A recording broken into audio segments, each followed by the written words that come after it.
La primera vez que vi a mi mujer bajarse del coche de otro hombre con la falda arrugada y el pelo recogido a toda prisa, supe que algo se había roto para siempre. Estaba en la ventana de la cocina, fregando una taza, cuando doblaron la esquina y se detuvieron justo frente al portal. No era la típica escena que uno espera ver un jueves cualquiera a las 11 de la mañana, sobre todo porque Marta me había dicho que iba al centro a hacer unas compras con su hermana.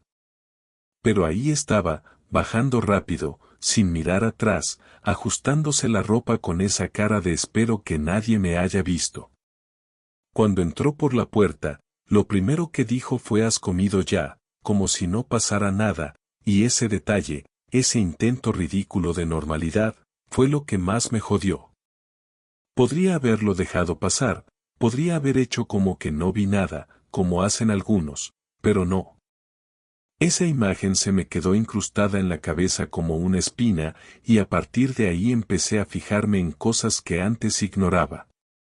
La forma en que escondía el móvil cuando recibía un mensaje, como empezaba a salir más de la cuenta, siempre con la misma excusa, las amigas, las reuniones del instituto, que necesitaba aire.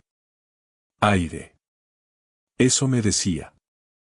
Yo, que me partía el lomo trabajando turnos de 10 horas para que no le faltara nada, tenía que entender que ella necesitaba espacio.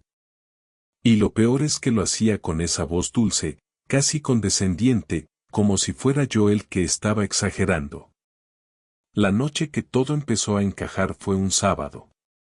Marta salió con unas compañeras, según dijo, a celebrar el cumpleaños de una tal Bea, que yo ni siquiera conocía. Me pidió que no la esperara despierto, que seguramente volvería tarde. Pero no me dormí. No podía. Algo me decía que esa noche iba a pasar algo, una intuición que me tenía el estómago revuelto desde la tarde. Me quedé en el salón con la tele apagada y el móvil en la mano, mirando cada pocos minutos la hora. A las 3:30 escuché el clic de la cerradura. Ella entró en silencio, descalza, y cuando pasaba por el pasillo me levanté sin decir nada. Al verme, pegó un respingo y soltó un «¿Qué susto me has dado?», fingido. Llevaba el maquillaje corrido y el cuello de la camisa ligeramente manchado de carmín, aunque no era su color. La miré sin decir nada. Ella evitó mis ojos, fue al baño, y luego se metió en la cama como si nada. Y así empezó todo. Con una mancha en la camisa, una mirada esquiva y un silencio que pesaba como una piedra. Lo que viene después no es bonito, pero si estás leyendo esto, es porque te interesa saber hasta dónde puede llegar la traición cuando se disfraza de rutina. Durante los días siguientes a aquella noche, algo dentro de mí cambió. No me mostré distinto hacia ella, no hice preguntas, no levanté la voz, ni hice escenas, pero empecé a observarlo todo con otra mirada. Dejé de confiar, pero no lo dije en voz alta. Guardé mis sospechas y me dediqué a hacer lo que nunca pensé que tendría que hacer con la mujer con la que compartía cama, vigilarla. Marta seguía con sus rutinas habituales, pero había un tono nuevo en su forma de actuar, una especie de prisa camuflada bajo frases sueltas. Como cuando se arreglaba más de la cuenta para ir al supermercado o cuando salía a dar una vuelta justo después de cenar. Me hablaba como si estuviera todo bien, con ese tono liviano que usan los que quieren desviar la atención, pero sus ojos no eran los mismos. Evitaban los míos. Y cuando intentaba abrazarla por la espalda mientras cocinaba, daba un pequeño paso hacia adelante, como si ya no le resultara cómodo ese gesto que antes le encantaba. Yo anotaba todo eso mentalmente, como si me estuviera preparando para un juicio, y con cada detalle nuevo, la imagen que tenía de ella se iba desmoronando sin remedio. Una noche, después de que se fue diciendo que iba a casa de su amiga Lucía a ver una serie, hice lo que nunca pensé que haría, le revisé el portátil. Ella solía dejarlo abierto porque lo usaba para corregir exámenes y preparar clases, y en ese momento estaba encendido, sobre la mesa del comedor. Lo abrí sin culpa. No lo pensé demasiado, no me importó si estaba bien o mal. Ya no estábamos en ese tipo de relación donde las reglas importan. Fui directo a su navegador, revisé el historial, y entre recetas de cocina y enlaces a tiendas de ropa, encontré lo que buscaba, una conversación de WhatsApp web cerrada recientemente. Intenté abrirla, pero pedía escaneo de código. Sin embargo, no fue eso lo que me atrapó, sino una búsqueda que tenía abierta en una pestaña minimizada. Hoteles en el centro de Sevilla, por horas.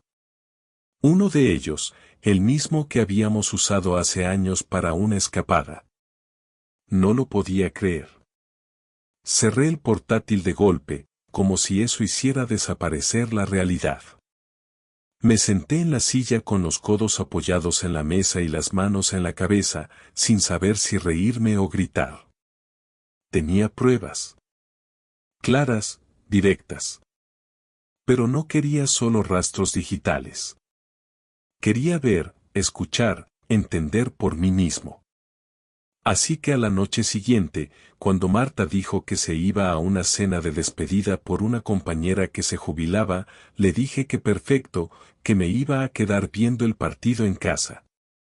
Sonrió, se pintó los labios, se miró al espejo del recibidor más de lo necesario, y salió por la puerta como si todo fuera normal. Yo esperé 10 minutos y salí detrás, con el coche de mi hermano, que me había prestado porque tenía que llevar el suyo al taller, según el teatro que le pedí que montara. La seguí sin mucha dificultad.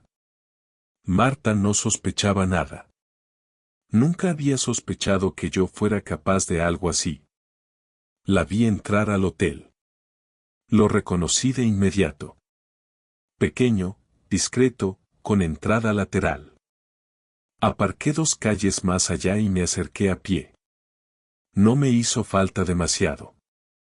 Me senté en la cafetería de enfrente y pedí un café solo. Desde ahí, tenía visión directa a la puerta. No tardó en aparecer él. Alto, cuarentón, trajeado, con esa cara de profesor de universidad que se cree interesante por tener un coche caro y hablar de vinos. No necesitaba más información. Se abrazaron sin nervios, sin miedo. Estaban acostumbrados. Ya lo habían hecho muchas veces. Él pasó primero, y ella después, mirando un instante a ambos lados antes de entrar. Grabé un pequeño video con el móvil. Solo unos segundos. No necesitaba más. No era para mostrarle a nadie, ni siquiera para usarlo. Era para mí, para no tener que preguntarme si lo había imaginado todo. Volví a casa sin pensar mucho, con el estómago encogido y una sensación parecida al vacío de cuando se te cae algo importante de las manos y sabes que no se puede arreglar. Me tumbé en el sofá sin encender la televisión. La casa estaba en silencio, ese silencio denso que aparece cuando sabes que algo está roto pero nadie lo ha dicho en voz alta. A las 3:00 de la madrugada, escuché la cerradura. Marta entró sin hacer ruido, dejó los tacones junto a la puerta, y caminó descalza por el pasillo. Me hice el dormido. Ella pasó de largo y se metió al baño. Escuché el grifo. Luego, la puerta del dormitorio. Ninguna explicación. Ninguna palabra. Y esa fue su gran equivocación. Pensar que yo no sabía nada. Pensar que me iba a quedar quieto. Esa mañana me desperté antes que ella, con la cabeza palpitándome y un nudo en el estómago que no se deshacía con café ni con aire fresco. Me quedé sentado en la cocina, mirando el móvil como si eso me diera alguna respuesta, repasando el video, las fotos, los mensajes que aún no me atrevía a borrar. Escuché cómo se movía en la habitación, cómo abría cajones, cómo iba al baño y se duchaba sin cantar, como hacía cuando estaba realmente de buen humor. No tenía ni idea de que ese día no iba a ser como los otros. Cuando entró en la cocina, llevaba su pijama de algodón y el pelo recogido con una pinza. Me saludó con un buenos días al que no respondí. Me miró de reojo y preguntó si todo iba bien. Le dije que se sentara. No fue una invitación. Fue una orden. Tardó unos segundos en reaccionar, pero lo hizo. Se sentó frente a mí, confundida, con esa cara que ponía cuando no entendía por qué alguien se enfadaba con ella. Yo no le di tiempo a actuar. Abrí el móvil, puse el video frente a ella y presioné play. No hablé. Dejé que lo viera. Sus ojos pasaron de la pantalla a mí, luego otra vez al video, y después bajaron la vista. Se hizo un silencio que no parecía tener final. Al final, ella habló. Me dijo que podía explicarlo. Solté una risa seca, sin alegría. Le pregunté si me tomaba por tonto. Me respondió que no era eso, que no había sido planeado, que se le había ido de las manos, que no sabía cómo pararlo. Le dije que no tenía que explicarme nada, que ya lo sabía todo, que había leído sus mensajes, que sabía de los hoteles, que sabía de las veces que se iba de compras o a ver series con amigas y en realidad se metía en la cama de otro. Ella intentó llorar, pero no le salían las lágrimas. Solo una expresión de angustia que no sabía si era por el daño que había hecho o por haber sido descubierta. ¿Desde cuándo? Le pregunté sin rodeos. Ella dudó. No lo sé con exactitud. ¿No lo sabes o no quieres decirlo? Hace unos meses.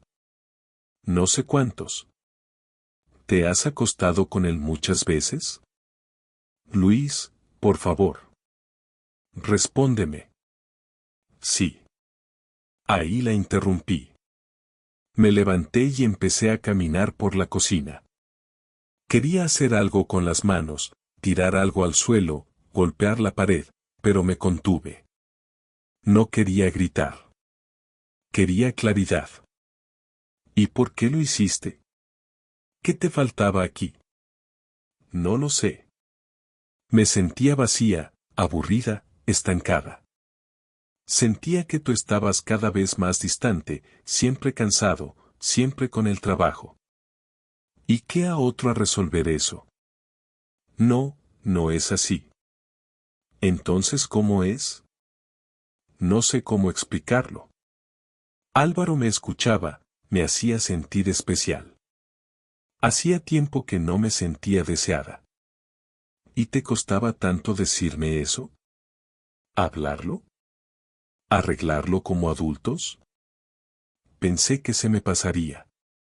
Que era solo una etapa. ¿Y las veces que volviste a su cama? ¿También eran parte de la etapa? Se quedó en silencio. Y ese silencio fue peor que cualquier palabra. La miré a los ojos, y ya no vi a la mujer que conocí, ni siquiera a la que amé. Vi a alguien que había elegido mentir una y otra vez sin ningún remordimiento real. Le dije que no podía seguir compartiendo techo con ella, que nuestra historia había terminado, que lo único que quedaba por hacer era decidir cómo lo íbamos a gestionar. Le aclaré que no iba a montar un escándalo, que no le iba a decir nada a sus padres ni a sus amigas, pero que no quería volver a verla en mi casa. Le dije que se tomara el día para recoger sus cosas, que yo me iría a casa de mi hermano esa noche, y que cuando volviera, ella ya no estaría.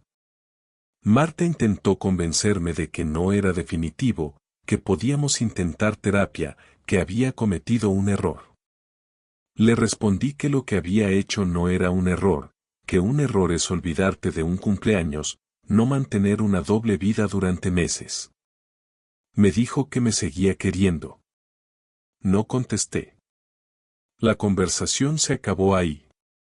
Me metí en la ducha, me vestí, agarré una mochila con lo básico y salí de casa sin mirar atrás. No fue heroico, ni liberador. Fue necesario. Nada más.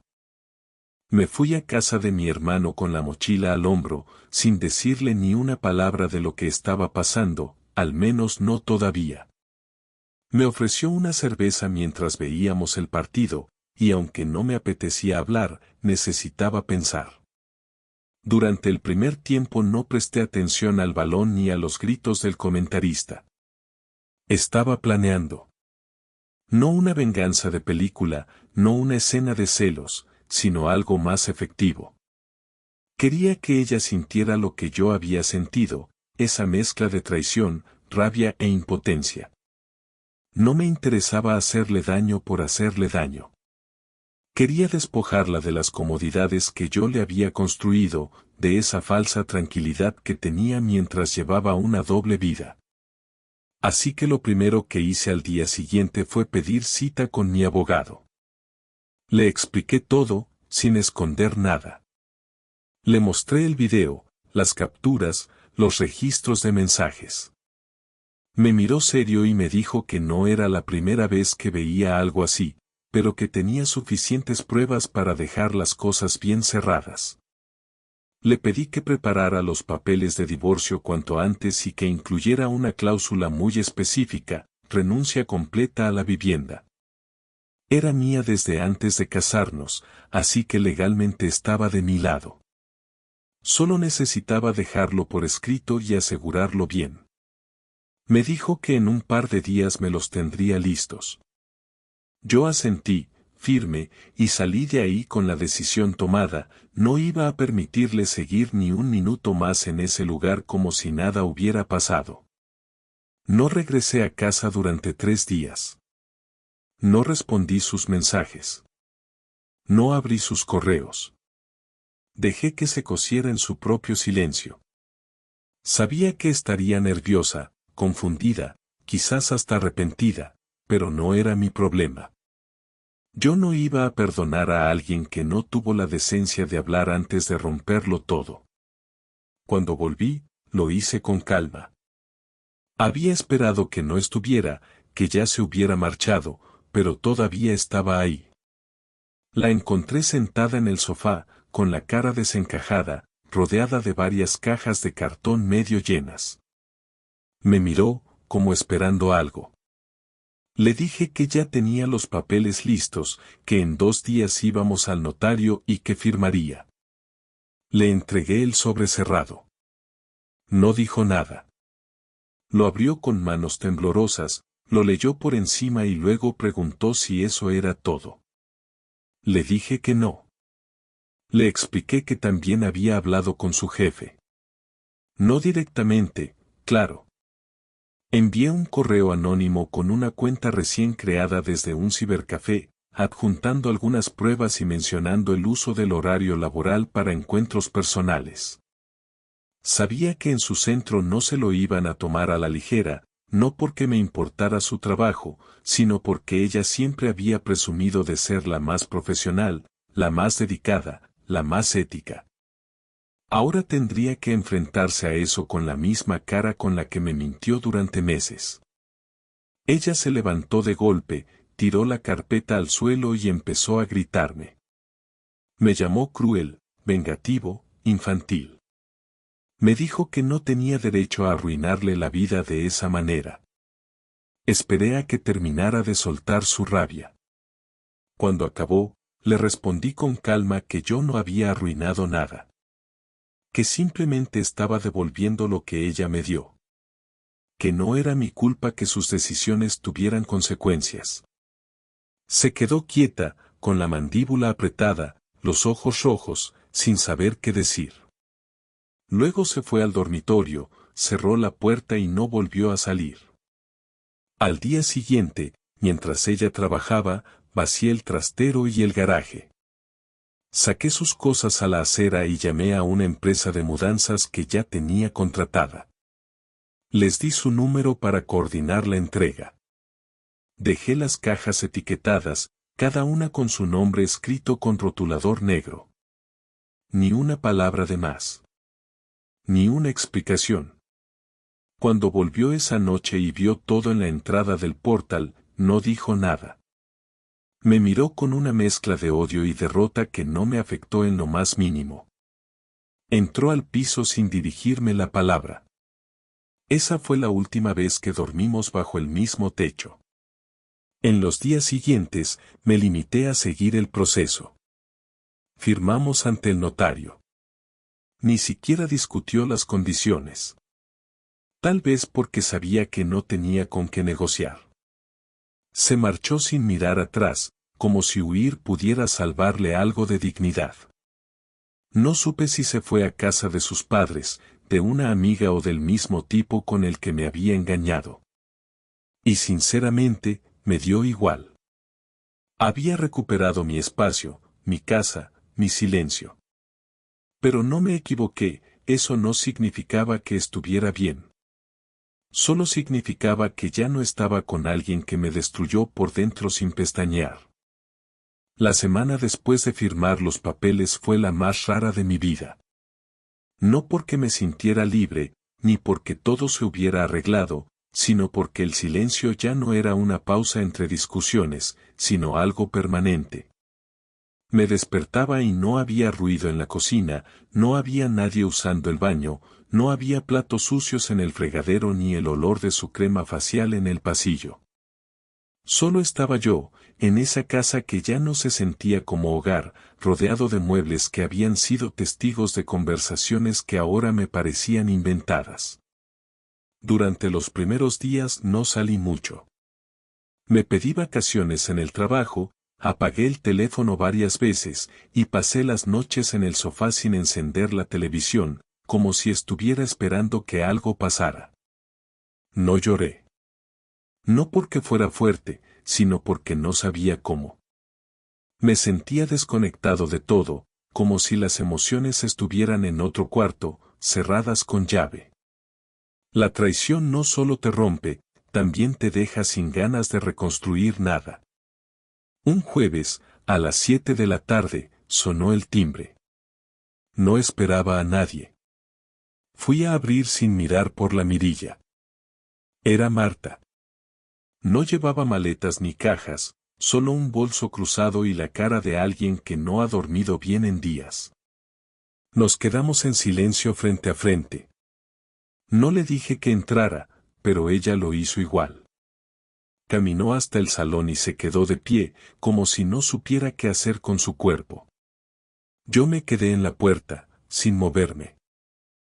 ¿Tienes 5 minutos? Asentí, pero no respondí con palabras. Me crucé de brazos y esperé. Solo quería hablar contigo una última vez. No para volver, ni para pedirte nada. Solo para explicarme. Si me dejas. No le iba a impedir hablar. Después de todo, era lo mínimo que podía hacer. Le hice un gesto con la cabeza para que siguiera. Sé que no tengo derecho a pedir perdón y no voy a justificar lo que hice. No hay justificación. Solo quería decirte que me arrepiento. No de haberte conocido ni de haber compartido todos estos años contigo. Me arrepiento de cómo lo destruí todo sin pensar en lo que iba a perder. Pensé que podía manejarlo, que tú no lo sabrías nunca. Me equivoqué en todo. Me equivoqué al buscar fuera lo que no supe pedirte dentro de esta casa. Me miraba con ojos húmedos, pero no lloraba. Su voz temblaba por momentos, pero no era teatral. No sentí lástima. Tampoco sentí rabia. Solo una especie de cansancio.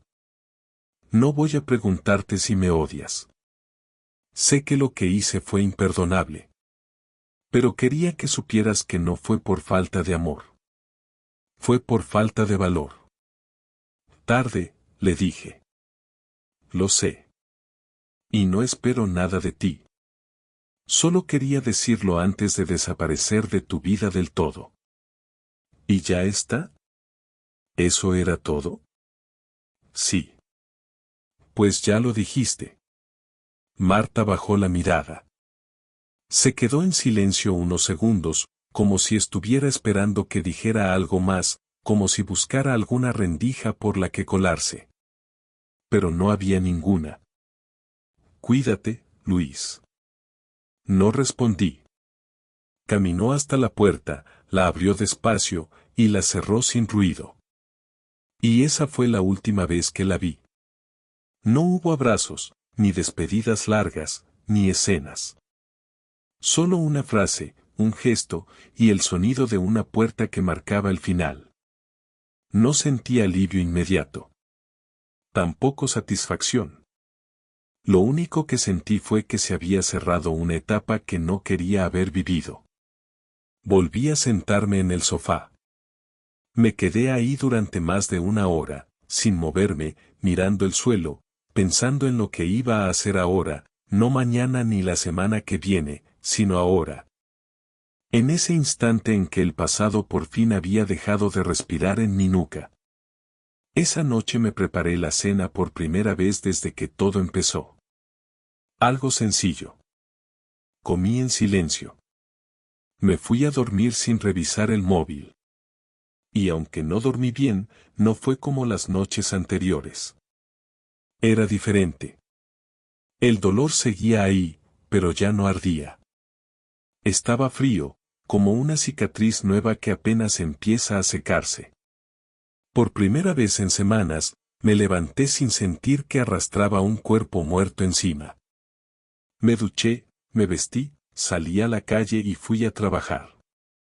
No porque me sintiera curado, sino porque al menos había decidido no seguir hundido. Han pasado 3 semanas desde la última vez que hablé con ella y, aunque el tiempo no borra nada, al menos me ha ayudado a entenderlo todo con una claridad que en su momento no tenía. No fue una ruptura, fue una amputación, y no me refiero a lo romántico, sino a todo lo que daba por hecho y que ahora ya no existe. Al principio me costó adaptarme, no tanto por la soledad, sino por la costumbre. Levantarme y no escuchar su ruido en la cocina, comer sin alguien al otro lado de la mesa, dormir con la cama entera disponible, todas esas pequeñas cosas que uno no nota hasta que se detienen de golpe.